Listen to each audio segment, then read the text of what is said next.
성경 봉독 출애굽기 12장 26절에서 28절. 이후에 너희의 자녀가 묻기를 이 예식이 무슨 뜻이냐 하거든.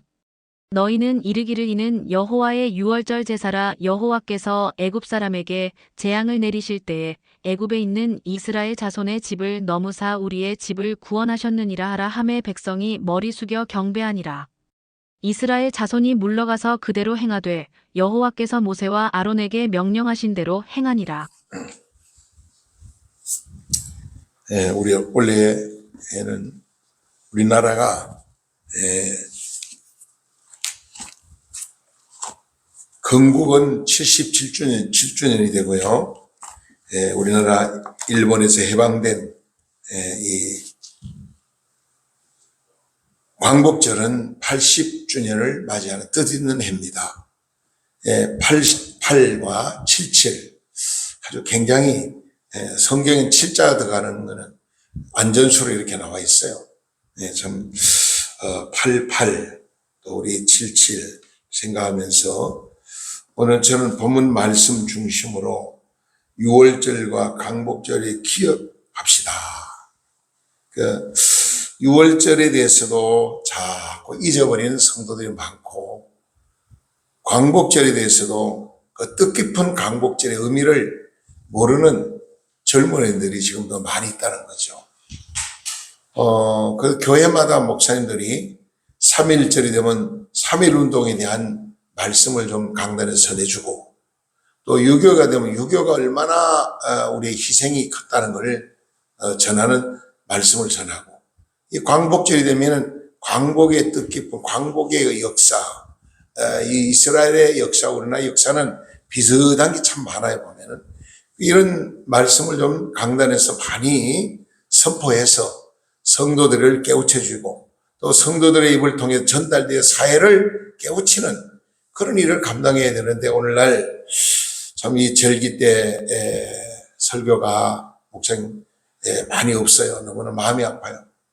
제가 유튜브나 또 여러 가지 AI를 통해서 이 광복절 설교를 좀 많이 들어보려고 했었는데 별로 많이 없더라고요. 참 마음이 아팠어요. 아무튼 오늘 이 말씀을 통해서 새로운 은혜를 받는 시간이 됐으면 합니다.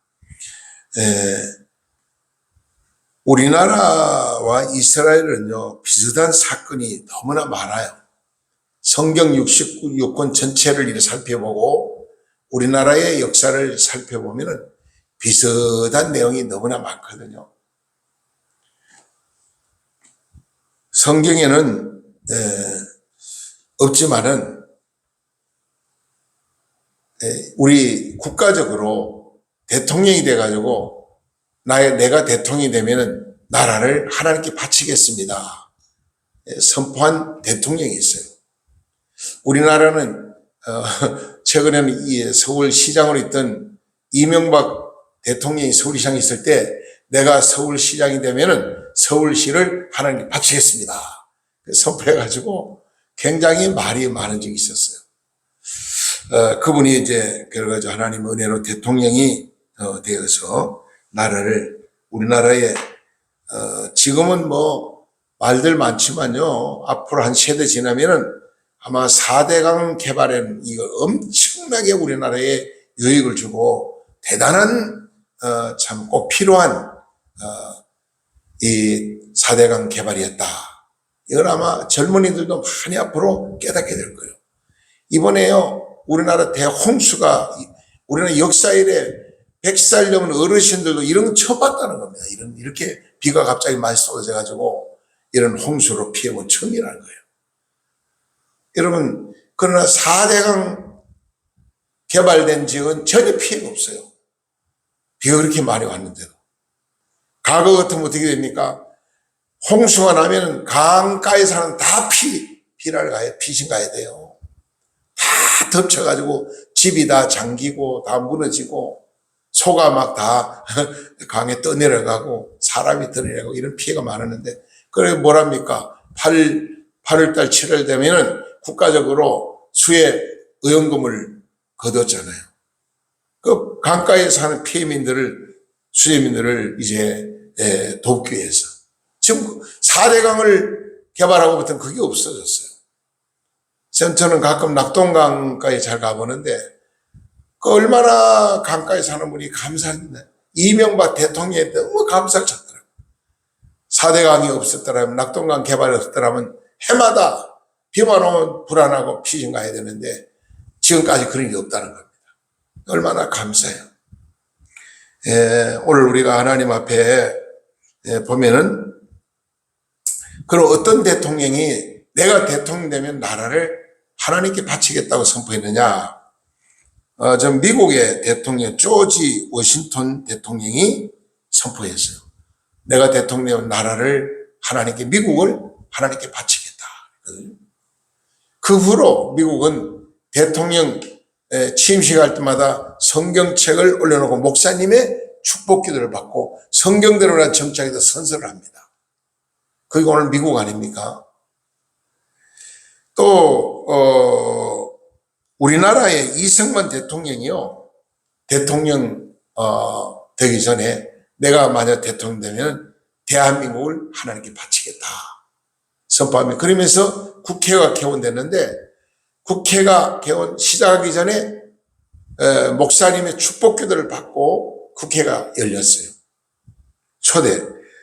우리 지금도 국회의사당에 가면은 그 기도문이 그대로 남겨져 있습니다. 돌비에 새겨져 있어요, 기도문이. 그리고 이스라엘이요, 벤구리온 수상이 이스라엘을 선포했습니다. 나라는 우리 이스라엘이 다시 회복이 되면은 하나님께 바치겠다 선포를 했거든요. 1885년 4월 5일 우리나라의 선교사님들이 처음으로 들어왔습니다. 우리나라에. 미국이나 독일이나 영국이나 프랑스, 저 선진국의 많은 목사님들, 평신도들이 조선이라는 땅의 소식을 들어보니 가난하고 헐벗고 한자가 많고 무식하고 너무 미신 섬기고 너무 미개한 나라다고 소식을 듣고 내가 그 나라에 가서 깨우쳐야 되겠다, 계몽해야 되겠다, 복음을 전해야겠다 하고 자원해서 많은 선교사님들이 우리나라에 들어오기 시작했어요. 1885년 4월 5일 날 우리나라에 처음 선교사 들어오는 누가 왔느냐? 아펜셀러 선교사님 들어오셨죠. 아펜셀러 선교사님. 그리고 이어서 언더우드 선교사님 들어왔어요. 계속해서 아펜셀러 선교사님, 또 알렌 선교사님. 이 세 분이 많은 선교사의 한국 와서 큰 일을 많이 했지만은 이 세 분이 어마어마한 업적을 한국에 남긴 겁니다. 그들이 한 일이 아펜셀러 선교사와 언더우드 선교사는요, 우리나라에 와서 처음으로 뭐랬냐? 이화 학당을 세웠어요. 오늘 이화대학교. 그 다음에 지금, 우리 지금 뭡니까? 서울대 다음으로 가는 대학이 무슨 대학이에요? 서울대 다음 가는 게 뭐예요, 우리나라에서? 무슨 대학을 꼽아요? 그렇죠, 연세대죠. 이 연세대가 바로 선교사를 세운 학교입니다. 이화 학당에서 시작해가 이화 여대가 세워지고 연세대가 세워지고 지금 우리 병원 엄청, 원주도 지금 대학병원 있잖아요. 연세대 원주 병원이 있습니다. 그 병원들이 다 선교사님들이 와서 한국 땅을 와서 무료로 병원 세워가지고 많은 환자를 고쳐주고요. 그건 뭘 했어요? 무시 배우지 못해가 특별히 여자들은 더 서름받는 거예요, 이게. 우리나라 옛날 어른들은 얼마나 여자들을 천대했습니까? 지금도 종종 그런 분이 있는지 모르지만 요즘은 여자들이 너무 세가지고요. 남자들이 짓밟힌 세대가 됐더라고 보니까. 꼼짝도 못해요, 남자들 보니까. 예? 젊은 사람들도 그렇고 나이 든 사람들 대부분의 60, 70대면 이제는 좀 옛날 그래도 정신인데 그게 아니야. 근데 선교사들이 와가지고 여자는 배우면 안 된다. 그래 학교도 안 보내는데 선교사들이 데리다가 무료로 학교 공부를 가르쳤어요. 영어를 가르치고 수학을 가르치고 과학을 가르치고 그리고 뭘 가지고 복음을 전하고. 그래서 예수 믿는 사람이 거기서 많이 나오는데 아주 우리나라를 대표하는 인물이 이화학당에서 다 나왔어요. 누가 나왔습니까? 이화학당에 나온 사람이요.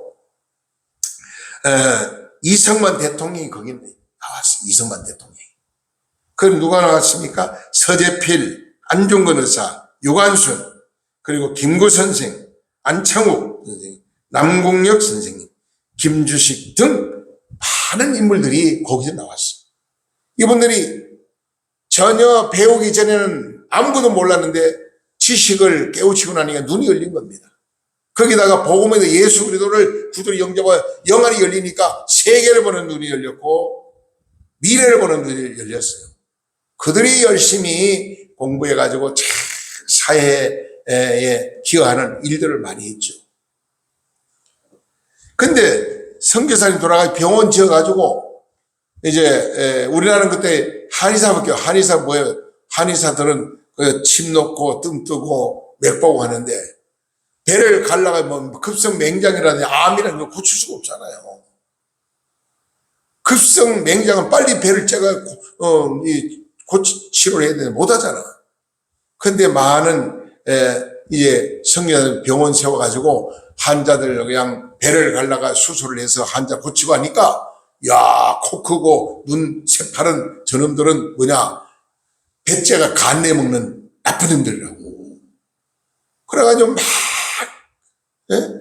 다니면서 중상모략을 했어요. 병원에 가면 병원 가면 죽는다고. 배째 가지고 간 내먹는다고. 선교사님들 짓밟고 욕하고 헐떡고 그러는데, 그래서 엄청나게 이 의사들이 박해를 받았어요. 선교사님들이. 그런데 하나님이 역사를 일으켜가지고 어떤 일이 벌어졌냐면요.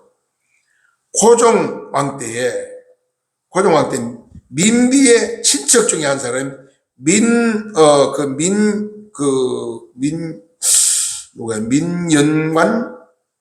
아닌가?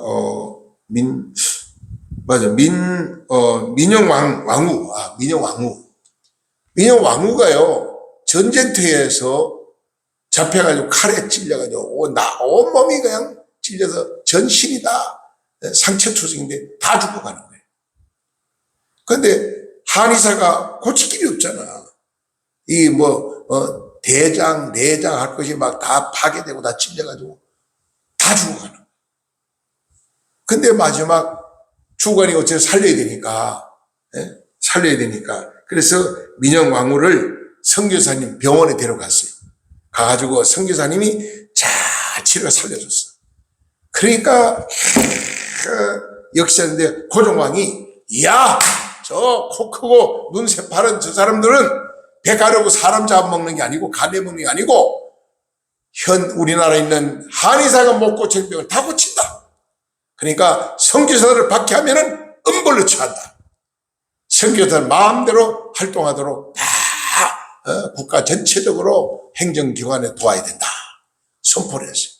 그래 그때부터 전국 각처에 다니면서 복음을 전하고 이제 환자를 치료해주고, 그리고 학교에 데려다가 무료로 공부를 가르치고, 그리고 가난한 자가 너무 많으니까 뭘 갖다 줘? 먹을 거 갖다 주고, 입을 옷을 갖다 주고, 의약품을 갖다 주고, 이러면서 우리나라에 100년 전에 선교사 돌아서 그렇게 복음을 전했어요.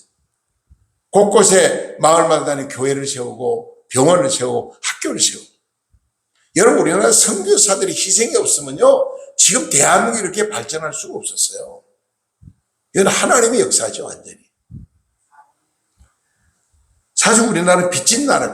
그래서 우리나라가 선교사를 많이 보내려고 지금 노력을 하고 있습니다.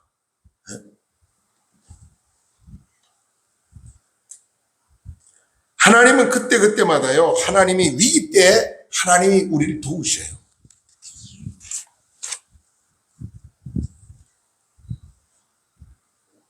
우리가 활발하게 그래서 선교사님 활동하는데 어느 시골에 전도하러 가니까 할아버지들 뭐래요? 담뱃대 긴 거 물고 탁 삭가지고 갓을 딱 쓰고 있잖아요. 그러니까 어르신네 그거 쓴 게 뭡니까? 보니까 갓입니다. 그러면 갓? 영어로 하나님이거든. 갓이면. 이야, 이거 조선 나라 대단한 나라예요. 조선은 하나님을 머리에 쓰고 다니는 나라라고. 한국은 이 조선이 이야, 조선민족 대단한 나라니까. 하나님을 머리에도 모시고 사는 나라니까 이거는 복받은 나라다. 선교사가 그렇게 선포를 했어요. 이 조선의 땅은 보통 나라가 아니다. 앞으로 세계를 이끌어갈 나라다. 그러니 선교사들이 선포하면서 복음을 전했다니까요. 그래서 하나님이 지금 우리나라에 이렇게 많은 발전을 하나님이 주셨잖아요. 잘 사는 나라. 세계에서 10위권에 잘 사는 나라라고 그러는데, 이 지금 대통령이 공산화로 가려고 그러고 나라를 다 말아먹으려고, 지금 보면 벌써 2달밖에 안 된대요. 대기업이 지금 다 무너져가고 있고요. 어떤 법을 통해 노란봉투법이니 그 다음에 우리가 기독교에서 지금 계속해서 차별금지 반대하니까 살짝 바꿔 여성가정부를 평등가정부로 바꿔버리고 말이죠. 다 평등하다. 동성연애도 다 평등하다. 남자 여자 다 평등하다. 말은 좋죠. 이게 죄악의 속으로 들어가는 거예요. 나라가 많아. 이 노란 봉투법 어떻습니까? 일 안 해도 다 노동자 돈을 줘야 되고, 회사를 다 때려 부시고 대모해도 다 생활비 주고, 법적으로 사장이 할 수가 없어요. 조그마한 사고 나면 벌써 그냥 회장을 갖다가 법적으로 갖다 집어넣고 말이죠. 이러니 누가 기업을 하려고 그랬습니까? 보통은 이제 삼성도 미국으로 가겠다 그러고, 현대자동차도 미국으로 가겠다는 거죠. LG 기업도 미국으로 다 가겠다는 거죠. 우리나라는 많은 젊은이들 앞으로 일자리를 찾지 못할 것이고, 그런데 어제 나 알았는데 보니까 이제는 중국 사람을 공무원으로 채용한다는 거예요. 우리나라 공무원으로. 그것도 일반 공무원이 아주 요직에 있는 공무원을 중국 사람으로 세우는. 그럼 뭐예요? 우리나라 정보를 중국 다 빼가는 거예요, 지금. 이 망할 짓만 하고 있어요, 망할 짓만. 이렇게 하나님이 세운 대한민국이고, 선교사가 되온 대한민국이고, 기도하고 세운 대한민국을 갖다가 이렇게 참 악랄하게 지금. 제가 이런 설교하면 저도 잡혀가요. 지금 목사들 막 잡아넣어요, 지금. 저는 각오가 돼 있어요. 설교하다가 나는 어제도 강화문을 큰 기대를 갔습니다. 이야, 이번에는 뭐 한다고 그랬으니까 진짜 뭘 하겠지. 그래가지고 그냥 나는 아예 그냥 우리 집사람하고 나는 갔다 못 올 수 있으니까 그걸 알아가고 나는 순교할 수 있다. 당신 그걸 할 수 있냐? 할 수 있네. 나라를 위해서 하나님의 영광을 위하고 나라를 위하면 생명 바쳐야지. 뭔 얘기냐 이거예요. 말로 누가 못해요. 말로는. 행동이 중요한 겁니다. 삶이 중요한 겁니다. 작은 일부터. 가서 저는 큰 실망을 하고 왔어요. 아니, 광복 80주년이면 광복에 대한 노래도 부르고 거기에 대한 기도도 하고 거기에 대한 메시지 선포해야 되는데, 스님들에다 목닥침이 연부라는 거예요. 이게 말이 됩니까, 이게? 강화문도 망했다나 막 그러고. 왜 이렇게 타락한가? 참 많아. 그리고 국민의당 뒤를 까는 거나 하고, 요즘 막 바른 말 세게 하는 전한길 선생가 막 뒤 까기나 하고 이런 거만 이게 안 되잖아요, 그러면은. 우리는 잘하는 사람 있으면 키워주고 세워주고 밀어주고 해야지. 내가 뭐다 미안하게 생각하고 죄송하게 생각하고 잘하는 사람을 키워주고, 조금 똑똑하고 잘하는 사람 짓밟아 버려야. 이게 오늘 사회입니다. 대한민국이 그래가지고 발전할 수 있겠어요? 내가 부족한 걸 깨달을 줄 알고 나보다 훌륭한 사람 잘 키워서 그 사람을 큰일 하도록 만들어줘야지. 우리나라는요, 8월 달에는 잊지 못할 사건이 2가지가 있습니다. 기쁨을 주는 날이 있고 슬픔을 주는 날이 있어요. 오늘 기쁨을 주는 날은 8월 15일 우리가 알잖아요. 해방됐다. 해방의 날. 다 얼마나 감개무량한 날입니까? 그런데 8월 27일이 아주 마음 아픈 날이 있어요, 우리나라에. 그 날이 무슨 날이냐면요, 국친일이라고 그래가지고 1910년 8월 27일 날 우리나라와 일본이 합병한 날입니다. 고종황제 때 고종황제가 아니고 2조 때죠. 마지막 2조가 무너졌으니까. 1945년 8월 15일은 우리나라가 36년 만에 해방된 날이죠. 강개물간 참 기쁜 날이죠. 여러분 1945년 5월 30일 우리나라에 처음으로 국회가 열렸어요. 이승만 대통령이 되면서 첫 국회를 열렸는데 그때의 국회에서 이운영 목사님을 통해서 축복 기도를 받았어요. 국회에서. 이운영 목사님 그 당시 종로 국회의원이었습니다. 목사님도 나라를 사랑하는 사명력이 있으면 국회의원도 할 수 있죠. 대통령도 할 수 있죠. 못하는 법이 있겠습니까? 정말 큰 일꾼이라면 해야죠. 오늘 이운영 목사님 같은 분은 참 없어요.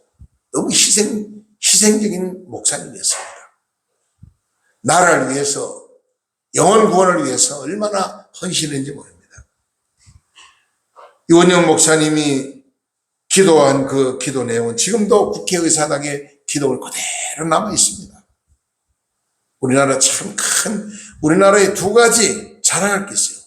애국가 중에 하나님이 보호하사 우리나라를 만세. 이거는 정말 세계를 깜짝 놀란 사건이죠. 그리고 국회가 개원하면서 목사님이 축복 기도를 하고 국회가 열렸다는 건 이거 큰 축복 아닙니까? 그걸 이어서 우리나라 계속 가면은 세계적인 정말 복된 나라가 될 텐데 그걸 무시하고 인간의 수단 방법을 동원해서 나라를 정치하니까 나라가 망할 수밖에 없죠. 개인이 사는 것도 국가가 사는 것도 가정이 사는 것도 하나님을 의지하고 기도밖에 없어요. 하나님을 의지해야 돼요. 하나님 가까이 해야 돼요. 그래야 하나님의 도움으로 우리는 성공자가 될 수 있는 거죠. 이스라엘 역사도 보면요. 이스라엘 역사를 보면 바벨론 포로로 나라가 다 뺏기고 지금 BC 587년에 완전히 망했어요. 이스라엘이. 나라가 없어요. 예수님을 십자가에 못 박힌 죄악으로 2000년 동안 나라를 잃어버리고 전 세계로 방황하는 민족이 되었어요.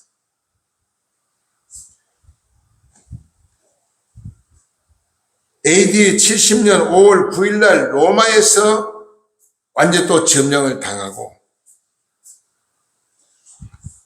방황하는 민족이 됐죠. 긴 세월을 지나서 2000년이 지난 후에 1948년 5월 18일 우리나라는 8월 달인데 이스라엘은 5월 달입니다. 5월 18일 이스라엘은 초대 수상이 벤고리온이 건국을 선포하면서 하나님께 기도했습니다. 이스라엘을 하나님께 바치겠다고. 성경 말씀 보면 아모스 9장 14절 15절 이런 말씀합니다. 내가 내 백성 이스라엘을 사로잡혔던 곳에서 돌아오게 할 것이다. 왕성한 나라, 복된 나라로 회복시켜준다고 말씀을 했어요. 그 후로 이스라엘은 지금 세계를 지배하는 나라가 되고 있습니다. 강원도 땅만은 조그마한 땅이지만 오늘날 지금 최근에도 보세요. 이란을 때리는 그 광경을 보세요. 큰 나라 이스라엘을 그냥 거기에 나쁜 짓 하는 모든 사람을 다 쥐도새놈으로 가서 다 죽여버리고 아직 군사 요지를 갖다 다 파괴해버리고 그 남의 나라를 통과해서 가야 되잖아요. 근데 어떻게 그렇게 가능하겠습니까? 하나님이 함께 하니까 그렇게 되는 거죠. 이스라엘 아무도 당할 나라가 없다고 그랬습니다. 내가 내 백성을 이스라엘을 사로잡힌 곳에 돌아오게 하고 회복시켜서 강한 나라를 만들어 주겠다. 하나님이 약속을 하시고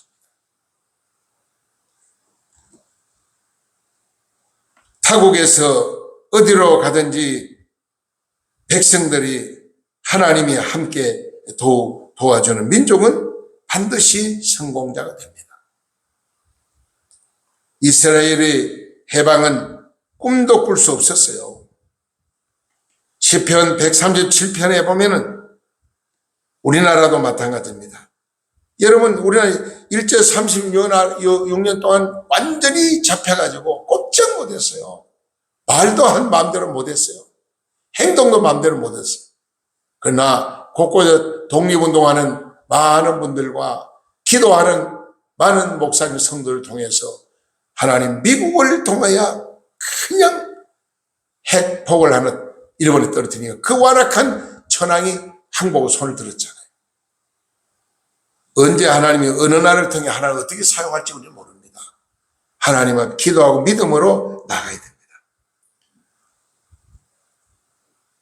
우리가 바벨론의 여러 그 이스라엘 백성들의 사건을 보면서 우리나라의 여러 가지 사건을 또 살펴봅니다. 그동안 많은 위기가 있었습니다. 그러나 그때마다 하나님 우리나라를 지금까지 지켜주셨고 앞으로도 반드시 기도하는 분이 많이 있을 때 하나님 이 나라를 지켜주셔서 망하지 아니하도록 하나님이 일으켜줄 겁니다.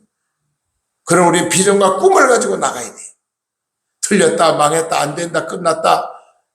돈 있는 사람 전부 다 지금 이민 가려고 정신없다고 그래요. 지금 정신없다고 그래요. 속초에도 많은 사람이 이민을 갔어요. 지금. 여러분, 나라가 어려우면 나라를 지켜야지 왜 남편을 도망가려고 그러니 이건 엄청 잘못된 거잖아요. 이스라엘 백성 보세요. 나라 밑으로 해외에 나갔던 백성이 다 공으로 돌아옵니다. 여자들도 전부 다 군대 들어가서 나라를 위해 싸웁니다.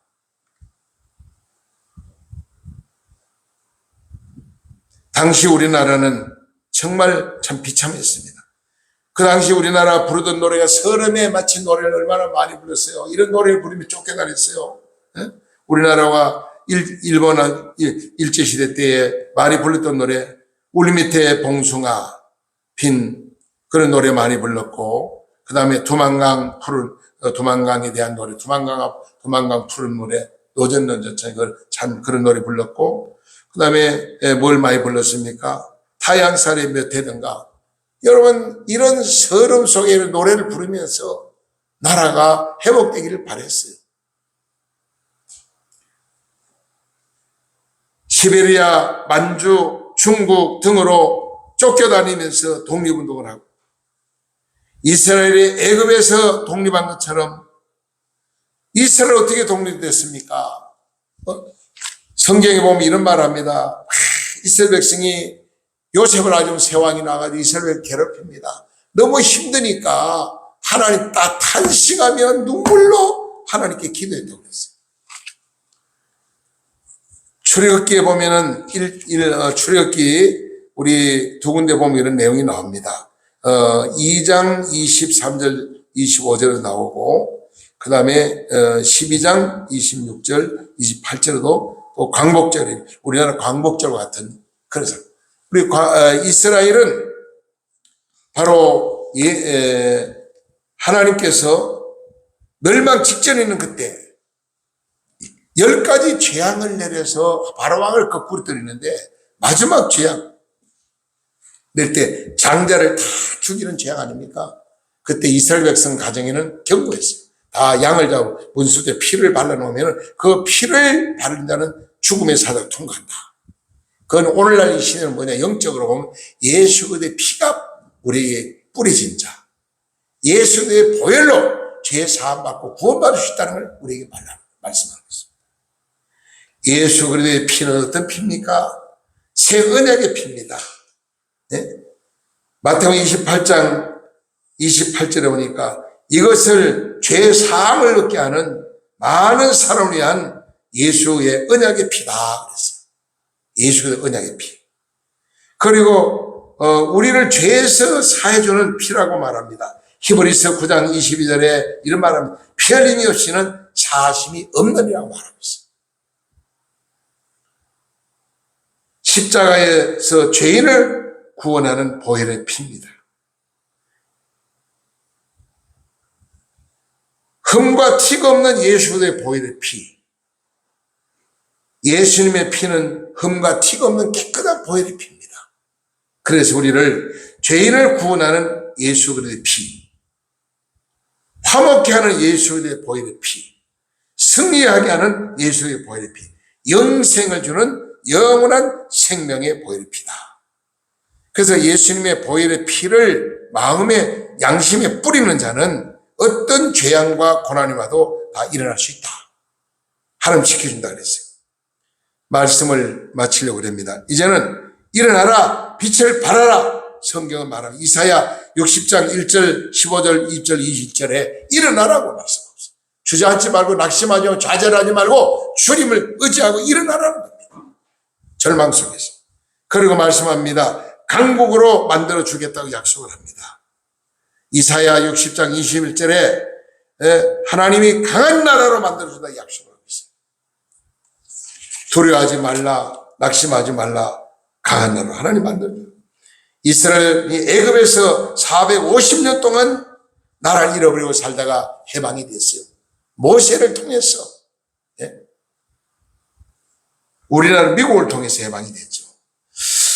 어떤 분이 이렇게 말해요. 한국은 망하지 않는 나라가 될 것이다. 왜? 7가지를 얘기해요. 첫째는 선천적으로 하나님을 찾는 나라가 한국이다. 그래서 안 망한다. 그래서. 두 번째는 한국은 고난이 많은 나라다. 고난을 많이 겪었기 때문에 안 망할 것이다. 세 번째는 한국은 약소민족이기 때문에 아주 약한 민족, 약소민족이니까 안 망한다. 절대로 안 망한다. 하나님은 약한 자의 편이니까. 한국은 하나님을 잘 섬기는 나라이기 때문에 망하지 않을 것이다. 또 다섯 번째, 한국은 기도를 많이 하기 때문에 안 망한다. 한국은 기도하는 사람이 많아. 세계에서 새벽 기도하는 나라 한국밖에 없어요. 대단한 나라, 대단한 나라죠. 한국은, 여섯 번째, 한국은 순교자의 피가 있는 나라이기 때문에 망하지 않는다. 우리나라는 순교자의 피가 많이 있습니다.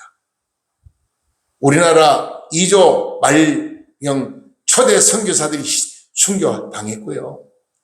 그리고 일제시대 때 독립운동하다가 많은 목사님 성도들이 순교했습니다. 6.25 때도 공산당을 반대하다가 많은 목사님 성도들이 순교를 당했어요. 우리나라는 순교자의 피가 많이 흐르기 때문에 절대로 하나님 이 나라를 안 버린다는 거예요. 그리고 7번째 뭐는 한국은 선교사를 많이 보내는 나라이기 때문에 망하지 않을 것이다. 숫자적으로는요, 세계에서 우리나라가 제일 선교사를 지금 많이 보내고 있어요. 나라가 미국보다 많은 적은 나라인데 선교사를 가장 많이 보내는 나라로 지금 우리나라가 보내고 있습니다. 우리나라 선교사는 전 세계에서 환영을 받고 있습니다.